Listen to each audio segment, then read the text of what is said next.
I came back to my father's farm in Oklahoma expecting peace silence so deep you could hear the crickets tune up at dusk. Instead, I found bulldozers roaring across the pasture and neon-vested workers pounding stakes into the dirt. And standing in the middle of it all, sunglasses glinting like some B-movie villain, was the HOA president herself, Linda Harris. That was the moment I realized the Homeowners Association was building a runway through my cornfield, and they had no idea who they were messing with. When I pulled into the driveway, I thought maybe I'd made a wrong turn. The old mailbox still had my dad's name faded on the side. The rusty tin rooster on the fence was wobbling in the wind. The barn leaned a little more than I remembered. It all looked the same, but the air was wrong, busy, loud buzzing with engines. I'd left Washington, D.C. after months of sleepless nights running the FAA, signing emergency orders, testifying before Congress, taking calls at 2 a.m. from pilots who forgot their flight plans. I came here for tomatoes fishing, maybe a nap under the oak tree. Instead, I stepped into a construction zone no one had bothered to warn me about. At first, I thought it was the county fixing roads. Oklahoma asphalt cracks faster than eggshells in the summer. But the cones weren't on the road, they were on my land. And then I heard it, Linda's voice, sharp as broken glass. Well, look who finally decided to show up. We've been making improvements. On my farm, I asked her what she thought she was building. She just smirked, slid her glasses down, and said, "Progress doesn't wait for anyone. This neighborhood is moving forward. Don't get in our way." I bit my tongue. Because behind her the survey lines weren't random, they were straight aligned perfectly with the wind. My gut told me what my eyes didn't want to believe: this wasn't a trail or a road. It was a runway. I drove to the general store in town, asked Old Man Jenkins what was going on. He grinned around his toothpick and said, "Rumor is Linda's turning this into one of those fly-in communities like in Florida. Private planes landing right next to your house." I nearly choked. A runway across my father's corn. When I came back, the picture was clearer. Orange stakes stretching end to end, the pasture stripped bare. And Linda, hands on her hips, barking orders like a general. "Imagine the prestige," she crowed. "Neighbors landing their planes, buyers lining up for lots. This is the future." I sipped my coffee and said evenly, "You do realize this is my land, right?" She waved me off. "Technicalities. The board voted. Majority rules. A vote on my property." I laughed until I nearly spilled coffee. But her smirk said it all sell or be steamrolled. Classic HOA. The next week turned my life into hell. Letters slipped under my door: violations for leaving farm equipment too close to the project. Threats of $500 fines. Bulldozers rattling my windows at 6 in the morning, dust choking the cattle, the dog barking until he went hoarse. Linda strutted past in her black SUV every afternoon, rolling the window down just enough to smirk. Still resisting John.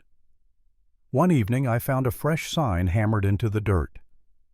Future HOA Runway, private use. I ripped it out of the ground and tossed it in my truck bed. But I'll admit it, by then I was exhausted. My neighbors whispered about me at the store. Some sided with Linda, picturing cocktail parties by the runway. Others cursed the noise, but they didn't speak up. And me, I sat at the kitchen table staring at piles of bogus fines and glossy flyers, wondering if maybe I should just give in. Maybe I should sell, walk away, let them ruin the land. My dad fought tornadoes and droughts, but never a homeowners association. Maybe I wasn't strong enough. That night, though, something changed. I opened my laptop, scrolled through FAA requests, and there it was, a formal application for a private runway project in Oklahoma. Linda had actually filed it, and the file had landed on my desk because I wasn't just John Miller, tired farmer. I was John Miller, director of the Federal Aviation Administration, and her application was a disaster. No environmental review, no safety plan, no consultation. Just a pipe dream about prestige. I hit denied with a grin I hadn't felt in weeks. From that moment the game shifted. By day I was the harassed landowner, the target of Linda's arrogance. By night I was the investigator building a case. I planted trail cams around the farm, by the gate, by the pond, and the oak tree. Footage piled up bulldozers, chewing up soil trucks, pouring gravel workers, hammering signs that screamed, "Private airstrip." I collected witness statements, too. Mrs. Thompson, her windows rattling at night. Mark, the young father whose kids woke up at 2 a.m. from the noise. I stacked the papers into a folder thick enough to make any lawyer salivate. Meanwhile, Linda bragged louder. She told investors the airstrip would be operational in weeks. She handed out contracts promising hangar space for $10,000 a pop. She strutted on makeshift stages declaring, "We are visionaries, leaders in progress." I recorded every word. Then came the glossy flyers, grand opening, ribbon-cutting, champagne reception, demonstration flight. The audacity made me laugh so hard my ribs hurt. She wanted a spectacle, fine. I'd give her one. The morning of the grand opening was hot and sticky. SUVs lined the dirt road. A red ribbon stretched across half-poured asphalt. Champagne sweated in flutes. Neighbors fanned themselves with brochures promising prestige. And Linda, oh Linda, marched across the stage in a white blazer, sunglasses reflecting the crowd like shields. "Ladies and gentlemen," she announced, "today marks the future of our community." Applause rippled, cameras flashed. Overhead, a twin engine circled, ready to land on the strip of stolen earth. Linda raised her arms. "History is landing here today." That was my cue. I stepped forward from the crowd, boots crunching on gravel, the sun burning my neck. Whispers spread. I reached the ribbon and called out steady and loud, "Linda, you might want to hold off on the champagne." She blinked. "John, not now. Actually, now is perfect." I pulled my badge from my pocket, held it high for all to see. Gasps. Cameras zoomed. "My name is John Miller. I am the director of the Federal Aviation Administration, and as of this moment, this runway is officially shut down."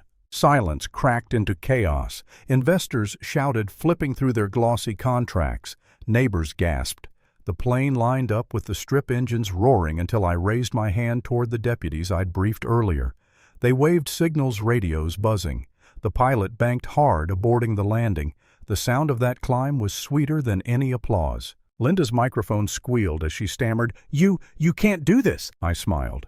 "Linda, I'm literally the only person who can." Deputies stepped in, snapping photos, handing me the cease and desist order stamped with the FAA seal. I read it out loud for the cameras, then handed her a copy. Her fingers trembled as she scanned the words "immediate halt, federal violations, fines, demolition." The paper slipped from her hands and fluttered to the ground like a white flag. The crowd turned. Investors jabbed fingers at her chest. Neighbors shouted about old fines, buried grievances. Reporters shoved microphones in her face. "Did you know this was illegal? How much money did you pocket?"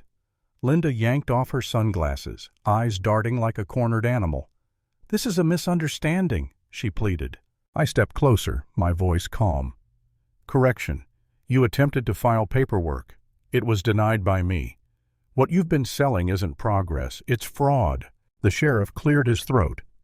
"Ma'am, we'll need you to come down to the station for questioning." Gasps rolled through the crowd. Not shock this time, but satisfaction. Someone yelled, "About time." Another shouted, "Check her books." Linda flailed, muttering, "No, you don't understand. This was for all of us, for progress." I shook my head. "No, Linda. This was for you, your ego, your pride. And now it's over." Deputies took her by the arms, guiding her toward the SUV. Cameras caught every step. By tomorrow, she'd be on every news channel in the state. I stood there, badge still in hand, as the clapping started. At first a few, then a wave, neighbors, deputies, even reporters.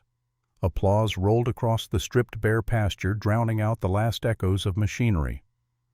Linda Harris, Queen of the HOA, was finished, and I couldn't help but think I came here for rest, for quiet. Instead, I shut down the shortest-lived airport in America. The lesson: arrogance always crash lands.